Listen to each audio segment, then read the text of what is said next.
امام حسین علیہ السلام نے فرمایا دولت کا بہترین مصرف یہ ہے کہ اس سے عزت و آبرو کو برقرار رکھا جائے۔ امام حسین علیہ السلام نے فرمایا روزانہ کچھ وقت اپنی ماں کے ساتھ گزارا کرو، کیونکہ کل قیامت کے روز یہ وقت تمہاری مغفرت کا ذریعہ بن جائے گا۔ آج کے دن کی نسبت کے حوالے سے بات کی جائے تو 6 محرم الحرام کو حبیب ابن مظاہر رضی اللہ عنہ نے بنی اسد سے تعاون کی درخواست کی۔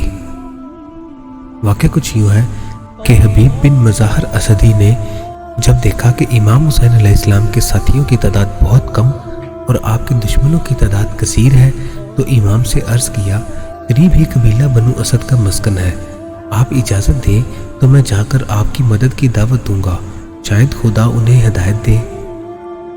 امام حسین علیہ السلام کی اجازت پا کر حبیب بن مظاہر اسدی بھیس بدل کر قبیلہ بنی اسد پہنچے اور ان سے مفصل خطاب کے بعد انہیں امام حسین علیہ السلام کی مدد و نصرت کے لیے درخواست کی، جس کا خلاصہ ملاحظہ فرمائیے۔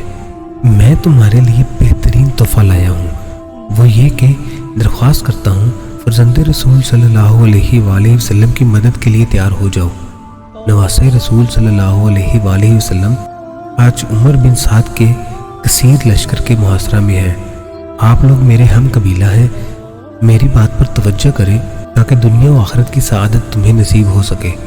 خدا کی قسم تم میں سے جو بھی فرزند رسول صلی اللہ علیہ وآلہ وسلم کے قدموں میں جان قربان کرے گا مقام اعلیٰ پر حضرت رسول خدا صلی اللہ علیہ وآلہ وسلم کے ساتھ محشور ہوگا۔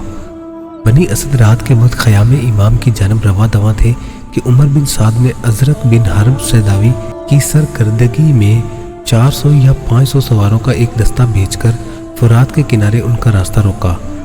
بات جب جھڑپ شروع ہونے تک پہنچی تو بنی اسد جہاں سے آئے تھے وہیں لوٹ کر چلے گئے، چنانچہ حبیب بن مظاہر اکیلے واپس آ گئے۔